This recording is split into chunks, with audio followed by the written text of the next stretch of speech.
Pessoal, sejam todos muito bem-vindos. Estamos aqui para seguir, a nossa leitura do livro Pecados Intocáveis. Estamos chegando nos últimos capítulos, desse livro tão importante, didática tão bacana, que tem nos auxiliado aí a nos aproximarmos cada vez mais da conduta esperada de um cristão, como a gente viu lá no primeiro capítulo.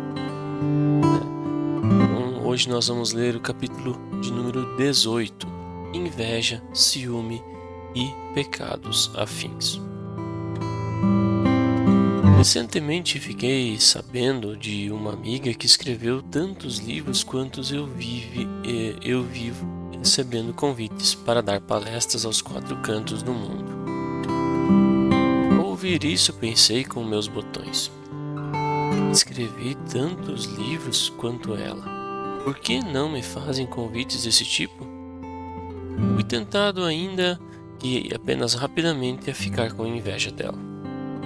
Inveja é a percepção dolorosa e muitas vezes cheia de ressentimento de que alguém está usufruindo de algum privilégio. Às vezes queremos esse mesmo privilégio, o que resulta no pecado da cobiça. E podemos acabar ficando ressentidos com a pessoa que tem o que não temos. Mas não invejamos as pessoas em geral. Normalmente a inveja nos tenta em duas áreas. Primeiro, somos propensos a invejar as pessoas com quem mais nos identificamos. Segundo, somos propensos a invejá-las nas coisas que mais valorizamos. Minha amiga escritora se encaixa nessas duas áreas. Nós dois lutamos na mesma arena, ensino e literatura, que é uma área que valorizo muitíssimo. Nós dois temos usufruído muitas bênçãos em nosso trabalho, mas nenhum de nós se tornou o que eu chamaria de um escritor ou professor famoso. Assim, identifico-me como ela, como colega escritor e professor da reputação mais ou menos comparável na área que me é mais preciosa. O que então instigou a inveja? O fato de a escritora usufruir um privilégio que eu não tenho. Ela recebe todos esses convites para dar palestras internacionais enquanto eu não recebo praticamente nenhum. A ironia é que não gosto de viajar para fora do país. Não gosto de voos longos, nem de passar pela imigração, nem de lidar com moeda estrangeira, nem de reuniões com pessoas cujo idioma desconheço. Então, por que fui tentado a invejar minha colega? Por que estava sendo mais reconhecida do que eu? Percebeu como a tentação da inveja é sutil? Nunca sou levado a invejar músicos, nem artistas, nem empresários e profissionais bem-sucedidos. Admiro algum deles, mas não os invejo. Seus talentos e habilidades são completamente diferentes dos meus, então não me comparo com eles. Mesmo nas áreas de ensino e literatura existem tantos profissionais que são claramente muito mais talentosos do que eu, que nunca me ocorreu invejá-los.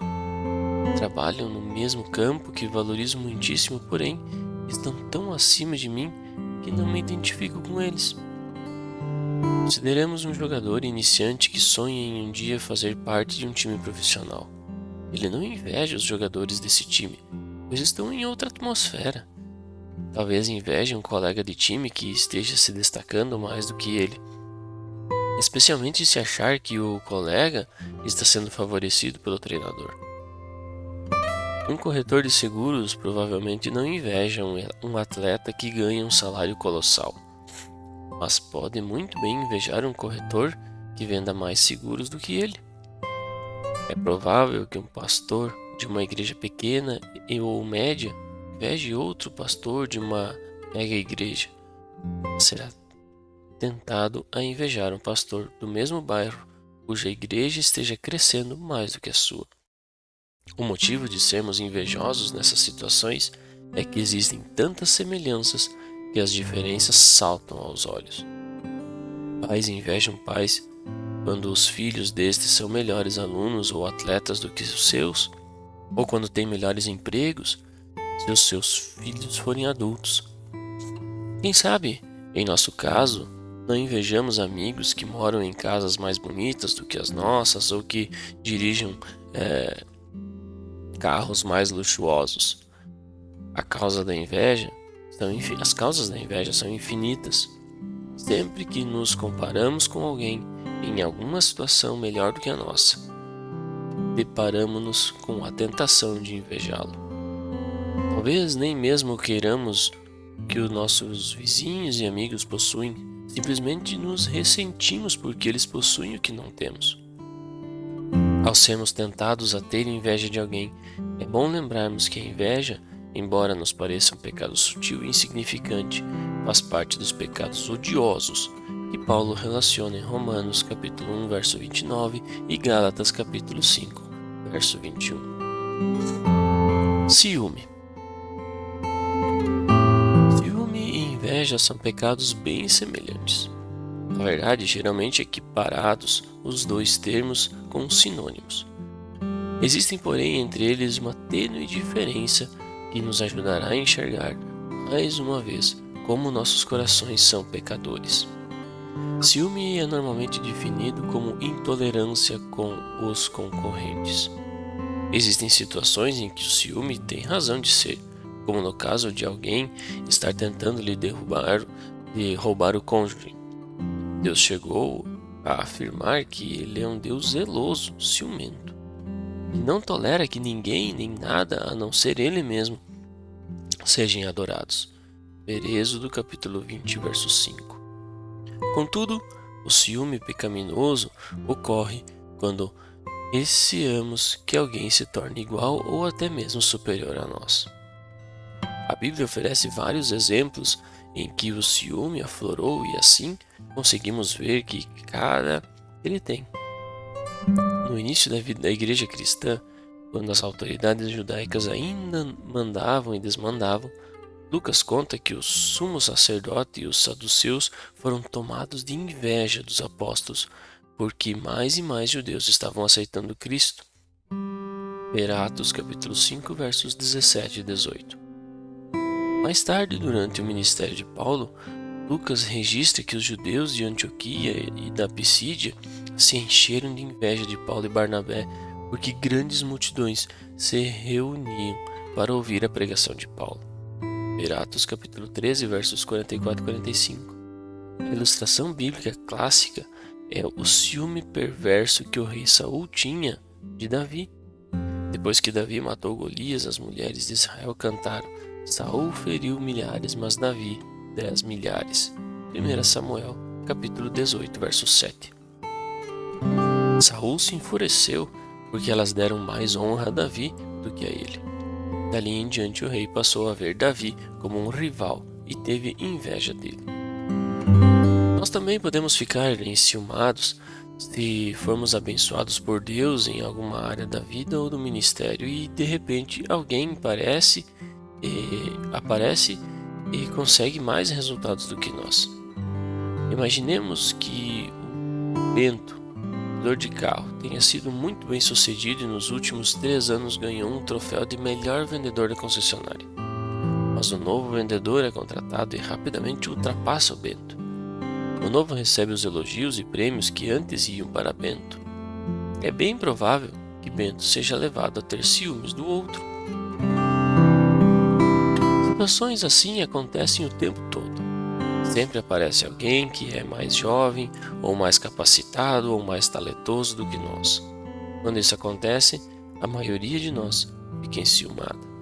Não queremos que ninguém mais usufrua do sucesso ou das bênçãos divinas que nós experimentamos. Como então lidar com a tentação da inveja ou do ciúme? Primeiro, podemos sempre, como em muitas outras áreas de pecados sutis, nos abrigar na soberania de Deus. Precisamos reconhecer que é Deus quem nos concede talentos, habilidades e dons espirituais. Se quisermos sair vitoriosos no combate à inveja e ao ciúme, temos de colocar Deus em campo. Não podemos esquecer que Ele determina não apenas as nossas habilidades, como também o grau dessas habilidades e a bênção que Ele irá conferir ao seu uso. Ao olharmos à volta, fica claro que alguns vendedores de carros são melhores que outros. Alguns pastores são excepcionalmente talentosos. Algumas pessoas são mais habilidosas em trabalhar com as mãos, na construção de coisas e nos ofícios mecânicos. Não só existem talentos e dons diferentes, como também há uma ampla diversidade das bênçãos de Deus sobre esses talentos. Tudo vem de Deus, que criou o pobre e o rico, que humilha e exalta. 1 Samuel, capítulo 2, verso 7. É Deus quem humilha um e exalta outro. Salmos, de número 75, verso 7. Precisamos reconhecer que ter inveja e ciúme é tirar Deus de cena, ou então acusá-lo de ser injusto. Segundo, a arma contra a inveja e o ciúme é lembrar que todos nós cristãos somos um só corpo em Cristo e, individualmente, membros uns dos outros. Ou como diz a NVI, cada membro está ligado a todos os outros. Em Romanos capítulo 12, verso 5. Assim Paulo nos incentiva.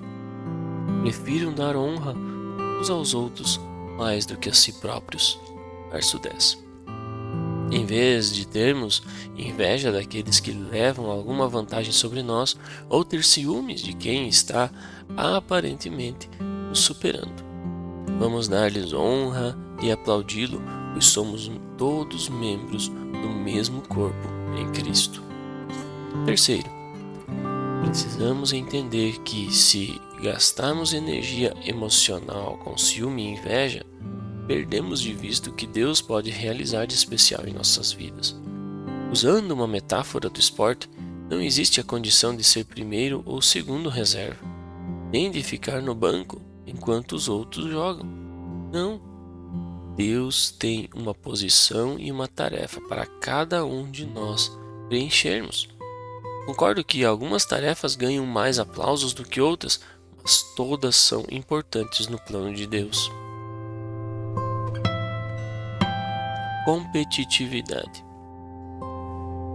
Ligado à inveja e ao ciúme, encontramos o espírito de competitividade. O desejo de ganhar sempre ou de ser o maioral em nossa área de atividade. O ímpeto competitivo começa logo cedo na vida. As crianças geralmente ficam muito contrariadas ou têm chiliques quando são derrotadas num simples jogo infantil. Mas não são apenas as crianças que têm esse problema. Já vi homens adultos que sempre foram cristãos exemplares terem um ataque de nervos porque o time do filho perdeu o jogo. Competitividade é basicamente uma manifestação de orgulho.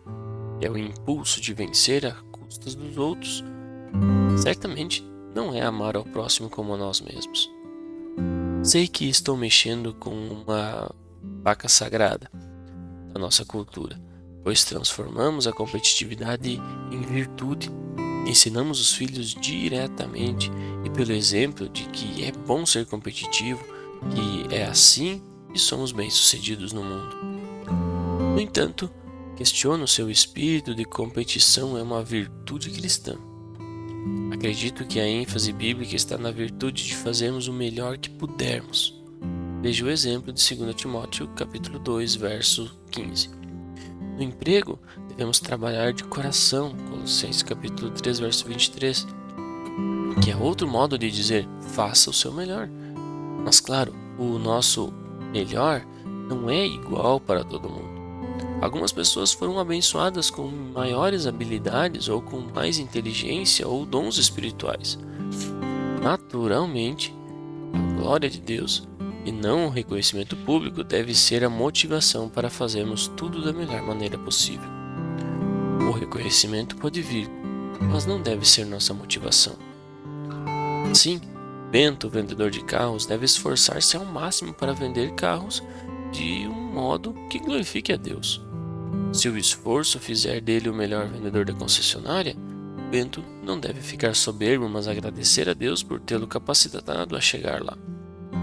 Se o esforço o colocar em terceiro, quarto ou em outra posição inferior no quadro de vendedores, ele pode ter o consolo de saber que deu tudo de si.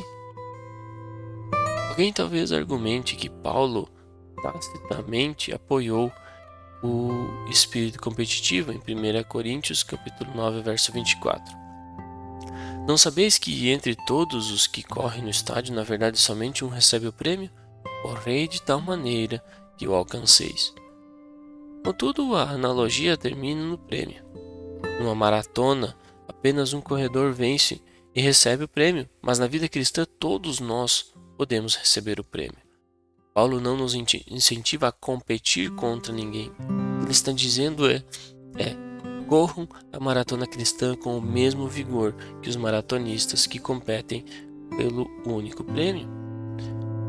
Gostaria de esclarecer que não sou contra as competições amistosas, mas contra o espírito competitivo de quem sempre tem de vencer ou ser o melhor. Acho até que a competição saudável faz muito bem, especialmente às crianças e aos adolescentes, pois dá-lhes a chance de se esforçarem ao máximo. Esse tipo de competição não se limita aos esportes. Por exemplo, as feiras de ciência, os concursos musicais e os soletrandos promovem competição saudável. Mas não importa o campeonato. A pergunta que a criança ou adolescente e seus pais devem fazer é: ganhamos a prova? E sim, fizemos o nosso melhor. Vemos assim que existe um relacionamento íntimo entre inveja, ciúme e competitividade. Ficamos com inveja de um colega mais bem-sucedido em uma área que valorizamos muitíssimo. Ficamos com ciúme se alguém tenta tirar o que é nosso. E esses dois sentimentos fomentam um espírito competitivo que anuncia: tenho que vencer ou ser o número 1 em tudo. Todos esses comportamentos são resultantes do orgulho pecaminoso de pensarmos só em nós mesmos. Controle. Inveja, ciúme, espírito competitivo podem ser agrupados em uma palavra: rivalidade. Em lugar de vermos uns aos outros como membros participantes do corpo de Cristo, é fácil vê-los como rivais contra quem estamos lutando. Existe outro pecado sutil que podemos incluir nesse grupo: é o pecado de tentar controlar os outros para nos darmos bem ou para conseguirmos o que desejamos. Perguntei a um pastor qual era o motivo do atrito entre um casal de sua igreja. Sem hesitar, ele respondeu: a esposa quer controlar tudo. Ela quer que as coisas sejam sempre do seu jeito. A ilustração não tem o objetivo de jogar a culpa nas mulheres. Homens e mulheres têm competências para serem controladores. Em todos os relacionamentos interpessoais contínuos, há sempre alguém de personalidade mais forte ou mais dominante. Se essa pessoa não tiver cuidado, acaba controlando o relacionamento. Isso não ocorre somente nos casamentos, mas em qualquer situação em que duas ou mais pessoas trabalham ou se divertem juntas. Observemos isso nas crianças enquanto elas brincam. Geralmente uma delas quer fazer todas as escolhas e fica zangada quando sua vontade é contrariada. Notei essa mentalidade controladora em atividades numa igreja onde o músico cheio de vontade era sempre contra as decisões do ministro de música. Atitudes assim não são incomuns. Um amigo me contou que algo semelhante aconteceu em sua igreja. Tenho outro amigo, ex-pastor e agora missionário, que deixou uma igreja apenas 6 meses depois de ser empossado, porque uma família mandona insistia em que as coisas fossem feitas do seu jeito. Já vi isso acontecer até nos ministérios com estudantes universitários. O controlador usa todos os métodos para conseguir o que deseja. Um desses métodos é dominar completamente o relacionamento pela pura força de vontade, de tal modo que a outra pessoa ou pessoas sempre cede e deixa o controlador fazer o que quer. Outro jeito é ficar zangado quando sua decisão é questionada ou quando seus desejos não são satisfeitos imediatamente. Muitas vezes Quando o controlador não consegue facilmente o que quer, ele recorre à manipulação. E a coisa pode ser feita de modo a levar o outro a se sentir culpado ou incompetente. O marido controlador diz algo assim: "Por que o jantar nunca fica pronto na hora?" Quando de fato o jantar normalmente é servido na hora. A esposa manipulativa talvez diga: "Você é igualzinho ao meu pai", porque o pai nem sempre lhe fazia as vontades. O músico que queria comandar o louvor na igreja passou a denegrir o caráter do ministro de música. É óbvio que o controlador quer as coisas sempre do seu modo, em vez de se sujeitar uns aos outros. Efésios capítulo 5, verso 21. Existe uma ânsia de controlar os outros. Claro que isso é fruto do egoísmo. É difícil lidar com esse pecado porque o controlador é o último a reconhecer essa tendência em sua vida. Como a carne continua guerreando dentro de nós, ainda temos pontos cegos de pecado, especialmente de pecado sutil, em nossas vidas. Precisamos do poder convincente do Espírito Santo e da ajuda de outras pessoas para detectarmos esses pontos cegos. Incentivo-o a pedir que Deus lhe abra os olhos, para que você enxergue sua inclinação à inveja, ao ciúme, ao desejo de controlar os outros. Peça que familiares e amigos mais chegados sejam honestos com você a esse respeito. Se você é do tipo controlador, as pessoas talvez relutem em fazer isso por causa do seu comportamento no passado. Assim, você tem que mostrar humildade sincera ao falar com elas. Depois, em vez de se defender ou usar o que as pessoas disseram contra elas mesmas, haja com sabedoria. Aceite o que disserem. Peça que Deus o ajude. Certa vez confrontei alguém em nosso ministério que era propenso a controlar tudo. Acho que fui a terceira pessoa que fez isso. Em vez de me ouvir, ele ficou uma fera e cortou o relacionamento. Dali em diante, ele fazia de tudo para me evitar. Faz anos que não o vejo, mas pelo que sei, o homem continua como problema. Ele se recusou a encarar o seu pecado. Não faça isso. Não atravesse a vida acalentando inveja, nem ciúmes, nem tentando ser sempre o primeiro ou forçando a barra para conseguir o que deseja. Lembre, Deus se opõe aos arrogantes, mas dá graça aos humildes. 1 Pedro capítulo 5, verso 5. Não se oponha a Deus. Chegamos ao fim do capítulo 18, um capítulo cheio de conteúdo, muito importante, que exige uma grande reflexão. Então, como de costume, sugiro que cada um possa tirar um momento para que possa refletir nas suas atitudes no seu dia a dia, com seu cônjuge, com seus pais, na sua família, no seu local de trabalho, no seu local de estudo, enfim, no círculo de amizades com que convive. Que a gente consiga fazer essa avaliação de como nós estamos, como as nossas atitudes, as nossas palavras, muitas vezes os sentimentos que brotam em nós têm se comportado diante dessas situações, para que Deus possa fazer o trabalho de manifestar em nós, na nossa mente, as áreas em que nós precisamos ter controle maior, talvez, ou uma correção. O intuito do Senhor é sempre nos tornar mais parecidos com Ele. Que esse capítulo possa ser uma ferramenta de Deus na sua vida, para que você consiga alcançar esse objetivo de estar cada vez mais próximo do Senhor. Deus abençoe a sua vida e nos encontramos no próximo capítulo.